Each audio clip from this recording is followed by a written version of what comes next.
దేవుడు అని ముద్ర వేసి మనిషికి నేలకి దూరం చేయొద్దు. He's biologically born and brought up on this earth.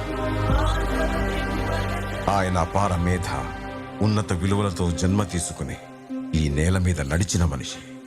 అతను చెప్పిన ధర్మం మతం కాదు, మన జీవితం. గీతతో కోట్ల మందికి దారి చూపించిన అతనికన్నా గురువెవరు?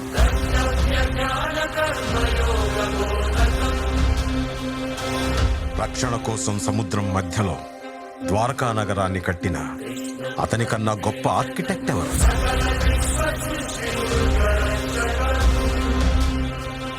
చూపుతోనే మనసులోని మాట చెప్పే అతనికన్నా గొప్ప సైకాలజిస్ట్ ఎవరు? వేణుగానంతోనే గోవుల్ని గోపికల్ని కట్టిపడేసే అతన్ని మించిన మ్యూజిషియన్ ఎవరు?